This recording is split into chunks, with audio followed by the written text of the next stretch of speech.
லக்னம், லக்னாதிபதி குரு, 7ஆம் பாவம், 7ஆம் அதிபதி சுக்கிரன். இவ்வளவும் கெட்டிருக்கும்போது அது லேட் ஆகும்னு சொல்லுவோம். இதை தாண்டி சந்திரனை கையில் எடுத்துக்கும். சந்திரன்கிறது மனோகாரகன். அதனாலதான் நம்ம எங்க போனாலும் நம்மளோட நட்சத்திரத்தை சொல்லி நமக்காக அர்ச்சனை பண்ணிக்கிறோம். இப்ப அந்த சந்திரனை வந்து சனி பார்த்திருக்கு, இல்ல கேதுவோட சேர்ந்திருக்கு, சனியோட சேர்ந்திருக்கு. இப்போ திருமண பந்தத்துல என்ன முக்கியங்க? மனசுதானே முக்கியம்.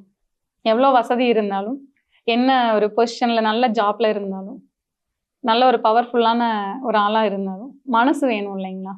ஒரு தப்பு பண்ற மனைவியாகட்டும், கணவனை ஆகட்டும், அட்ஜஸ்ட் பண்ணிட்டு போறதுக்கு அவங்களோட மனசுதான் காரணம். அந்த மனசு ஓகே அப்படின்னு என்னன்னாலும் ஓகே, நம்ம வீட்டுக்காரர் தானே சொன்னாருன்னு பெண்ணும், நம்ம மனைவி தானேன்னு ஆணும் நினைக்கும் போது அந்த இடத்துல பிரச்சனைக்கு வாய்ப்புகளே இல்லைங்க. அப்போ இந்த இடத்துல சந்திரனும் நல்லா இருக்கணும். இத்தனை பிளானட்ஸையும் வச்சுதான் ஒரு ஜாதகத்தை பொருத்த முடியும். நாங்க அவ்வளோ சீக்கிரம் ஒரு ஜாதகத்தை பொருத்தி திருமணத்துக்கு கொண்டு போயிட மாட்டோம்.